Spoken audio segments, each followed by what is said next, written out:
Alright, try to swing good cell. And this one's going to be about Egyptian as pertaining to the church. Now remember, Mormons, the church you belong to claims to be a restored church of the ancient church. You've all been led to believe it's the New Testament church that was restored, and thus the 17 points of the true church only focuses on the New Testament and that church. And yet the elders and the prophets all come from the Old Testament. That's an older church. So which church are the Mormons supposed to be restoring, or a restoration of? Well, it's the Egyptian one, obviously. And I've pointed out in my other videos about the Knights Templar. The Knights Templar being involved in Egyptian, and thus Friday the 13th was the Catholic Church saying, hey, we don't like this connection you have with the Egyptian, and we're kind of jealous. We want you to give loyalty to the Catholic Church and the Catholic God, not these Egyptian pagan gods. And so we're going to kill you because of your religious belief. And so despite the protection that the Knights Templar gave to those who pilgrimed to the Jerusalem temple when it was taken back by Christians, Little Egypt was founded in America long before Christopher Columbus. And the land was procured in America for the building of New Jerusalem and the King of Kings in the future, which was going to be a man, not a God being who is resurrected, coming to rule on earth. And so, in the Book of Mormon, which I should have had the passage brought up first,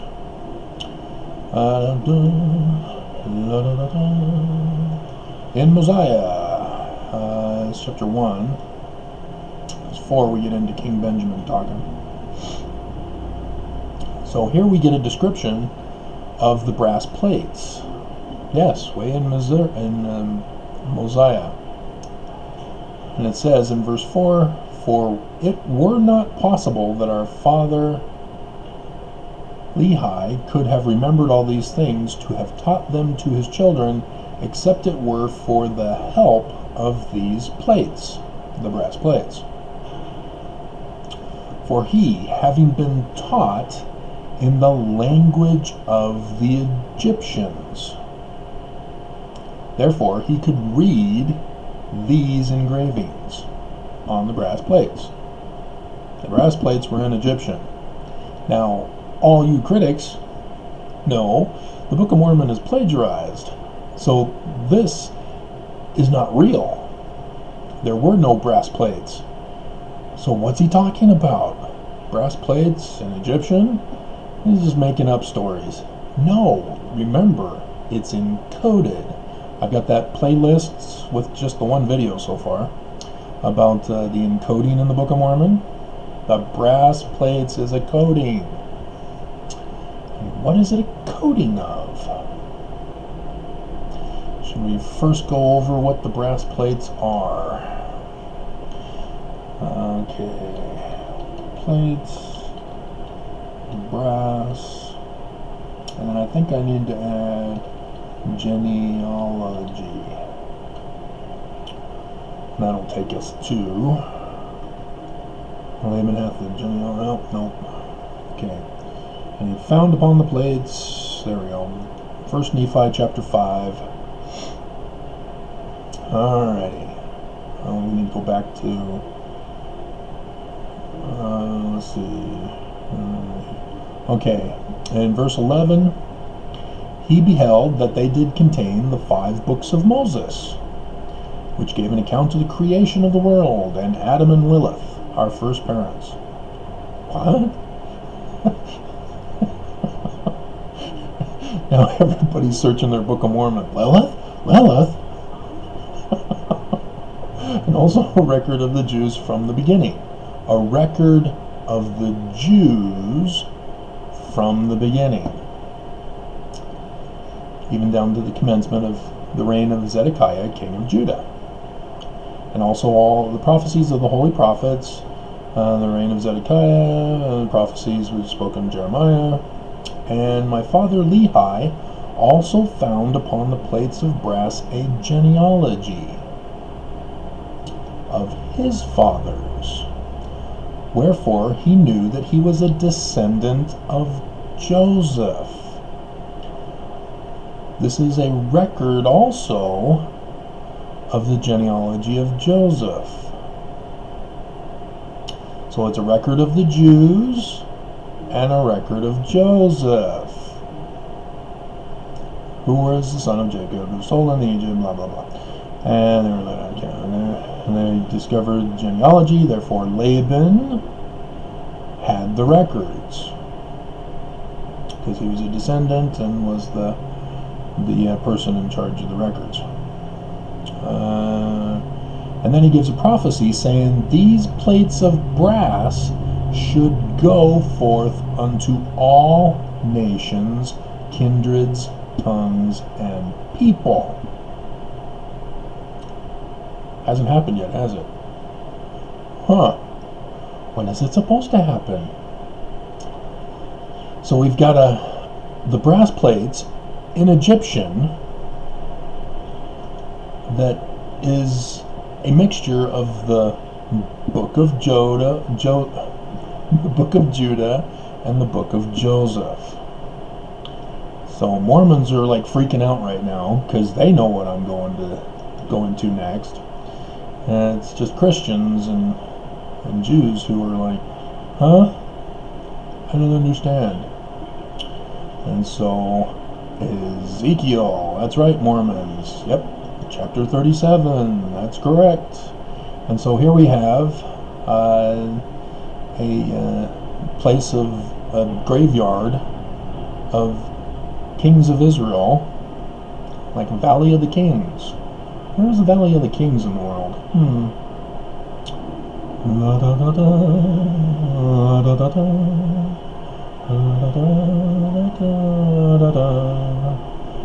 And here we are in verse 16. Moreover, thou son of man, take thee one stick, like the scroll sticks, and write upon it for Judah and for the children of Israel, his companions. Then take another stick and write upon it for Joseph, the stick of Ephraim, for all the house of Israel are his companions, and join them one to another into one stick,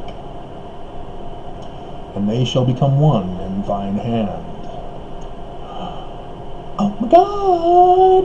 The Book of Mormon is talking about this passage in Ezekiel, which was hopefully attempted by Joseph to bring forth. Remember the papyra, the Egyptian papyra that came into the area in 1835, and Joseph searched for a way to find it. Remember what he named the papyra? We only know about the Book of Abraham. There's another section of papyra. What was that name? The Book of Joseph? You see what Joseph Smith was doing? He was hoping to get to working on the translation of that book so that he could fulfill the Ezekiel prophecy. And so then we get to the ending of the chapter, and guess what they talk about, or who they talk about. So we have the Valley of the Kings in Egypt. Then we have the Egyptian records correcting and completing the Torah. the Egyptian records. So Egyptian, then the last part of this chapter. Do you think it might have something to do with Egyptian? I wonder. And David, my servant, shall be king over them. Huh? What? And they all shall have one shepherd, and they shall also walk in my judgments and observe my statutes and do them. And they shall dwell in the land that I shall give unto Jacob my servant,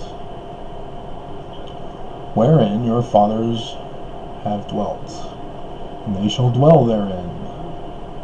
And my servant David shall be their prince forever. It's not Jesus.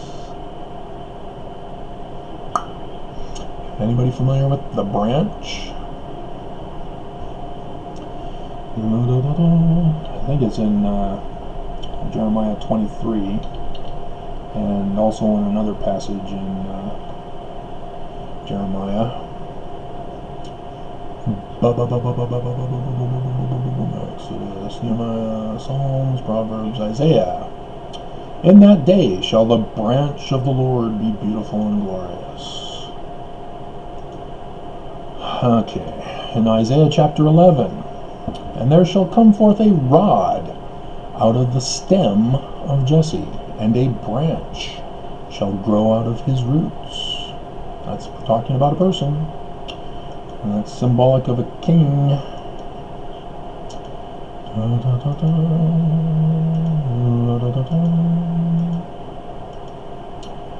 And Jeremiah. And behold, the days cometh. Yeah, it's in 23. And 33 is the other one. Behold, the days come, saith the Lord, that I will raise unto David a righteous branch. Excuse me. And a king shall reign and prosper, and shall execute judgment and justice in the earth. In his days Judah shall be saved, and Israel shall dwell safely.